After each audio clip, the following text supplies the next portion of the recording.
നീ കിടന്ന് പേടിക്കുന്നത്? നമ്മൾ കറക്റ്റ് സ്ഥലത്താ വന്നേക്കുന്നേ. ഇത് ആരുടെ വീടാണെന്ന് വിചാരിച്ചാ നീ നിക്കണത്? പെണ്ണുങ്ങളുടെ മാത്രം കൊട്ടേഷൻ എടുക്കുന്ന ചിറ്റൂർ തങ്കിയുടെ വീടാ. പെണ്ണുങ്ങൾക്ക് എന്തെങ്കിലും പ്രശ്നം വന്നാലുണ്ടല്ലോ ചേച്ചി വെറുതെ ഇരിക്കത്തില്ല. അതുകൊണ്ട് മോള് പേടിക്കണ്ട കേട്ടോ, ഞാൻ എല്ലാം നോക്കിക്കോളാം. ചേച്ചി, തങ്കി ചേച്ചി.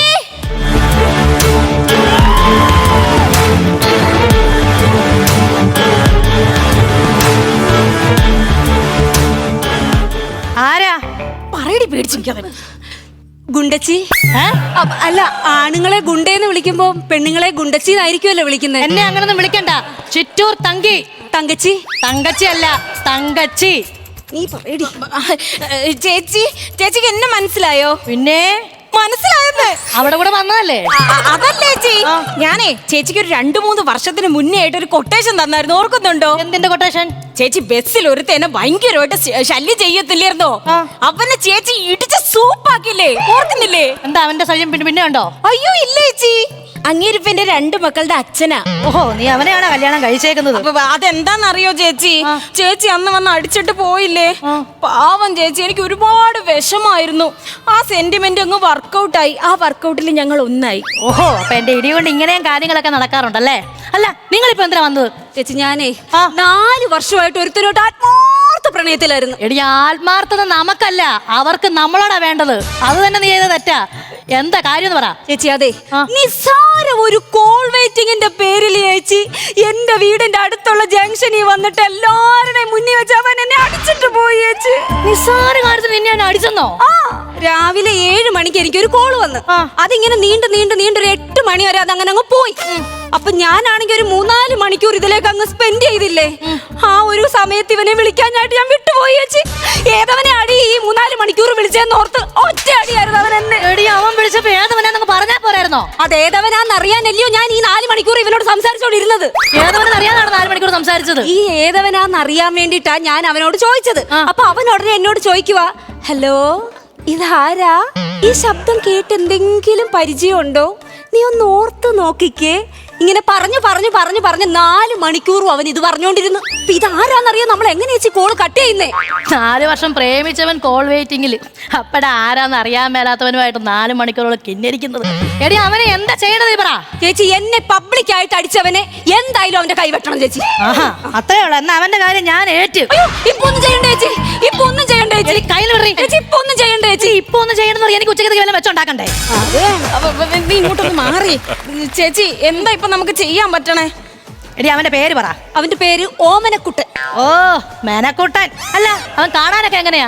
എന്റെ പൊന്ന് ചേച്ചി, ഒരു മെനയും ഇല്ലാത്തവനാ. പിന്നെ കുറെ പണമുണ്ട്, അതിന്റെ പുറകിലായിരുന്നു ഇവള്. വെറുതെ ചേച്ചി, ഞാൻ അവന് പണം കണ്ടിട്ടൊന്നും കൂടെ കൂടിയൊന്നുമല്ല. ആത്മാർത്ഥമായിട്ടാ ഞാൻ അവനെ സ്നേഹിച്ചത്. പക്ഷെ എന്നിട്ടും അവൻ 4 പേര് കൂടുന്നിടത്ത് വെച്ച് എന്നെ അടിച്ചു ചേച്ചി. നിന്റെ അമ്മോ, ഒരു മഹാ കോഴി എന്ന് പറഞ്ഞു കഴിഞ്ഞാ അവൻ മാത്രമേ ഉള്ളൂ. ചേച്ചിക്ക് അറിയാമോ, ഇവൾ എന്റെ കൂട്ടുകാരിയാണെന്ന് അറിഞ്ഞു വെച്ചിട്ട് അവൻ എന്നെ റൂട്ടിട്ട്.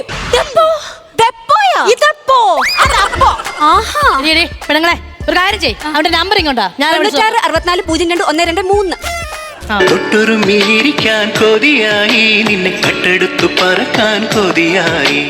ഹലോ, ഹലോ, ഓമനക്കുട്ടനാണോ? വെറും ഓമനക്കുട്ടനല്ല, പൊന്നോമനക്കുട്ടൻ. ഇതാരാ? ഞാൻ തങ്കി. അയ്യോ, എവിടെയെങ്കിലും തങ്ങിയെങ്കിൽ ഒരു തോട്ടം കൊണ്ട് കുത്തിയിടാഞ്ഞെന്ത്? എടാ, ഞാൻ തങ്കി എന്ന് പറഞ്ഞത്. ഏത് തങ്കി? എടാ, ഞാൻ ചിറ്റൂർ തങ്കിയാണ്. വാവ്, നൈസ് നെയിം. താങ്ക് യു ചേച്ചി. ഞാനൊരു കാര്യം പറയട്ടെ. സത്യം പറഞ്ഞാല് ഈ വോയിസ് കേട്ടിട്ട് എന്റെ ഹൃദയത്തിൽ കൊണ്ടിറങ്ങിയത് പോലെ ഉണ്ട്. പാടുവോ? ഇല്ല. അങ്ങനെ പറയരുത്. ഇത്രയും നല്ല വോയിസ് ഒക്കെ ഉണ്ടെങ്കിൽ എന്തിനാ പാടാതിരിക്കുന്നത്? അത് ദൈവത്തോട് ചെയ്യുന്ന ഒരു മഹാഭാവമല്ലേ. പാടണം കേട്ടോ. പാടാൻ പറ്റിയ വോയിസാ. പ്ലീസ് പാടുവോ? ഇത്രയൊക്കെ പറഞ്ഞ സ്ഥിതിക്ക് ചെറുതായിട്ട് ഞാനൊന്ന് പാടാം. കള്ളി ഒളിച്ചു വെച്ചില്ലേ?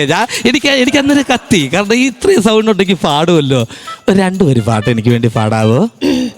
ഒന്നാം വെട്ടും കൊണ്ടപ്പം ചെക്കന് കിണ്ടാണ്ടം, 2ാം വെട്ടും കൊണ്ടപ്പം പെണ്ണിന് മിണ്ടാട്ടം. ഒന്നാം വട്ടം ഒന്നല്ലേ? കൊട്ടേഷൻ ടീം വട്ടം വരത്തില്ല, വെട്ടേ വരത്തുള്ളൂ. അതേ, നല്ല ക്യൂട്ട് വോയിസ് ആണ് കേട്ടോ. നിന്റെ തങ്കി ചേച്ചി നിന്ന് ടങ് ക്ലീനർ പോലെ നിന്ന് വളയുന്നു. ഒടിയുന്നതിന് മുമ്പ് പോയി വിളിയടി. ചേച്ചി ഇപ്പഴാരാ വന്നേ? പിന്നെ വിളിക്കാവേ. ചേച്ചി എന്തൊക്കെയാ ചേച്ചി അവനോട് ഈ സംസാരിക്കണേ? ഇവിടെ കാര്യം ക്ലിയർ ചെയ്യണ്ടേ? ഓ, അത് ഞാനങ്ങ് മറന്നുപോയി. എന്റെ ചേച്ചി, എനിക്ക് എന്തായാലും അവനൊരു കൊട്ടേഷൻ കൊടുത്തേ പറ്റത്തുള്ളൂ. നീ ഒരു കാര്യം ചെയ്യ്, അവന്റെ കൊട്ടേഷൻ തരാനുള്ള പൈസ തരാൻ നോക്ക്. പൈസ? എന്റെ പൈസ ഇല്ലടി, നിന്റെ എന്തെങ്കിലും ഉണ്ടോടി? എനിക്കൊരു മെസ്സേജ് വന്നിട്ടുണ്ട് അവന്റെ നമ്പറിൽ നിന്ന്. തങ്കു, ഞാൻ ജൂനിയർ ചിത്ര എന്നും പറഞ്ഞ് നമ്പർ സേവ് ചെയ്തിട്ടുണ്ട് കേട്ടോ. ഇതിന്റെ വാട്സപ്പ് നമ്പറാണ്. ഞാൻ മെസ്സേജ് ചെയ്തേക്കാം. ഞാനൊരു ബുദ്ധിമുട്ടാവില്ല കേട്ടോ. എന്തുവാടി? എടി, പിന്നെ കൊട്ടേഷനുള്ള പൈസ നീ തരാൻ നോക്ക്. എത്ര രൂപയാവും ചേച്ചി ഏകദേശം? ഒരു 5000 രൂപയാവും. ഇവിടെ നിന്റെ വല്ലതും ഉണ്ടോ? എന്റെ ഒന്നും ഇല്ല. നിന്റെ എന്തെങ്കിലും ഉണ്ടോ? എന്റെ കയ്യിൽ ഇല്ല. ആകെ 10,000 രൂപ എന്റെ കയ്യിലുള്ളൂ. ഈ ലോകത്ത് ഞാൻ കാശ് ചോദിച്ചാൽ എനിക്ക് കടമായിട്ട് തരുന്ന ഒരൊറ്റ ഒരുത്തനേ ഉള്ളൂ. അതാര്? അതാണ് ഈ ഓമനക്കുട്ടൻ. എന്നാ ഓമനക്കുട്ടനെ വിളിക്കട്ടെ? പറ്റും. തൊട്ടുരുമ്മിയിരിക്കാൻ കൊതിയായി നിന്നെ കട്ടെടുത്തു പറക്കാൻ കൊതിയായി. പൊന്നൂസേ, പറയടാ. പിണക്കമൊക്കെ മാറിയോ? ഓ, എത്രയൊന്നും വെച്ചിട്ടാ നമ്മളിങ്ങനെ പിണങ്ങിയിരിക്കുന്നത്? എനിക്കും നിന്നോട് മിണ്ടാതിരിക്കാൻ പറ്റൂല. എനിക്ക് ഇനി ഞാൻ പബ്ലിക്കായിട്ട് വന്ന് ചെവിക്കുള്ളിൽ അടിക്കത്തില്ല കേട്ടോ. അയ്യോ, അടിക്കല്ലേ. അതെ, ഇപ്പൊ ഇത്രയും കാലം നമ്മൾ പിണങ്ങി ഇരുന്നോണ്ട് മാത്രം ഞാൻ നിന്നെ ഒന്ന് വിളിച്ചതാണേ. ഞാനാണെങ്കിൽ എന്റെ ഒരു കൂട്ടുകാരിയെ വിളിച്ചിട്ട് നിന്നെ ഞാൻ തിരിച്ചു വിളിക്കാം. എന്തിനാ ഇപ്പൊ കൂട്ടുകാരിയെ വിളിക്കുന്നേ? അല്ലടാ, എനിക്കാണെങ്കിൽ ഒരു 5000 രൂപയുടെ ആവശ്യം ഉണ്ടായിരുന്നു. പക്ഷെ ഇപ്പൊ നമ്മൾ ഇത്രയും കാലം പിണങ്ങി ഇരുന്നിട്ടൊക്കെ നിന്നോട് അത് ചോദിക്കുന്ന മോശമല്ലേടാ? അതുകൊണ്ട് അപ്പൊ ഞാൻ എന്റെ കൂട്ടുകാരിയോട് ചോദിക്കാമോ? അയ്യോ, തല ആരെ മുമ്പിലും താഴാൻ പാടില്ല. അതെ, വേണ്ട വേണ്ട, ഞാൻ ഇട്ട് തരാം. ആരെ കയ്യിലും താഴണ്ട. നീ ഇട്ട് തരുവോ? അതിനെന്താ, ഞാൻ ഇട്ട് തരാം. ഓക്കേടാ. ഇപ്പൊ വന്നിട്ടുണ്ട് അതിനകത്ത്. 5000 വന്നടി. പൊളിച്ചടി ചേച്ചി. ദാ പിടിച്ചോ 5000. പൈസ ദേ വന്നിട്ടുണ്ട്. ഒരു കാര്യം ചെയ്യ്, നീ അവനെ വിളിച്ചിട്ട് അവന്റെ ലൊക്കേഷൻ നിനക്ക് ഇട്ട് തരാൻ പറ. ചേച്ചി, ഞാനിപ്പോ അവനെ വിളിച്ചിട്ട് അത് ചോദിച്ചു കഴിഞ്ഞാൽ അവൻ എന്റെ മേലെ ഡൗട്ട് അടിക്കത്തില്ല. എനിക്ക് പറ്റത്തില്ല. എന്നൊരു കാര്യം ചെയ്യ്, ഇവളെയും കൂടെ വിളിപ്പിക്ക്. അയ്യടാ, എന്നെ കൊണ്ട് വരത്തില്ല. ഞാൻ അന്തസ്സായിട്ട് ജീവിക്കുന്ന കുടുംബത്തിലെയാ. രണ്ടുപേർക്കും പറ്റിയാൽ ഇപ്പൊ ഞാൻ തന്നെ വിളിക്കാം. തൊട്ടുരുമ്മിയിരിക്കാൻ കൊതിയായി നിന്നെ കട്ടെടുത്തു. തങ്കു, എനിക്കറിയാം എന്റെ ശബ്ദം കേൾക്കാതിരിക്കാൻ പറ്റൂല എന്ന്. എനിക്കറിയായിരുന്നു വിളിക്കൂന്ന്. നീ ഇപ്പൊ എവിടെയാ ഉള്ളത്? തങ്കു ഇപ്പൊ എന്താ ഡ്രസ് ഇട്ടേക്കണേ? ഞാൻ കൈലി മുണ്ടും ഷർട്ടും. ഓഹോ, അപ്പൊ തൊഴിലുറപ്പിന് നിൽക്കുകയാണല്ലേ? അയ്യോ, അതല്ലടാ, ഞാൻ സ്ഥിരം ഇടുന്ന കോസ്റ്റ്യൂം അതാ. നീ ഇപ്പൊ എവിടാ നിക്കുന്നെന്ന് പറയാൻ നോക്ക്. അത് പറയാ. എന്നെ കാണാനാണോ? പിന്നെ അല്ലാതെ. അപ്പൊ ഒരു കാര്യം ചെയ്യ്, എന്നെ കാണുന്നതിന് മുമ്പ് തങ്കുവിന്റെ വാട്സപ്പിൽ ഞാൻ 3-4 ഫോട്ടോ ഇട്ടിട്ടുണ്ട്. ഓഹോ, അതൊന്ന് നോക്കുവോ? അല്ല, ഫോട്ടോയ്ക്കകത്ത് എന്തുവാ? ഞാനൊരു 3-5 നെക്ലസിന്റെ ഫോട്ടോ ഇട്ടിട്ടുണ്ട്. ഒന്ന് നോക്കൂ. ഇഷ്ടപ്പെട്ടത് തങ്കു സെലക്ട് ചെയ്യണേ. ഓ ശരി. Okay okay. എടി, നീ അവൻ എനിക്ക് കുറെ ഫോട്ടോസ് അയച്ചു തന്നേക്കുന്നു. നെക്ലസിന്റെ കുറെ ഫോട്ടോസ്. ആ, ഇനി ഒരുത്തനെങ്കിലും അവനെ തൊട്ട് കഴിഞ്ഞാ ആ തൊടുന്നവന്റെ കൈ ഞാൻ വെട്ടും. അല്ല, ഞാൻ ചോദിക്കട്ടെ, അപ്പൊ നിങ്ങൾ തമ്മിൽ അങ്ങ് സെറ്റ് ആയോ? പിന്നെ അല്ലാതെ. എടി, പൊന്മുട്ടോട് ഇരുന്ന താറാവിനെ ആരെങ്കിലും കൊല്ലുവോ? ഇനി അങ്ങോട്ട് അവനെയും കൊണ്ട് ഞാൻ മുട്ട ഇടിച്ച് നടത്തും. അവസാനം മുട്ട ഇടാതെ വരുമ്പോഴേ അവനെ കഴുത്ത് ഞെരിച്ച് കൊന്ന് ഞാൻ കറി വെച്ച് തിന്നും. അപ്പൊ എന്റെ കാര്യമോ? ഇതാടി പറയുന്നത്. ഒരിടത്ത് ചീഞ്ഞാലേ മറ്റൊരിടത്ത് വളാവുള്ളൂ.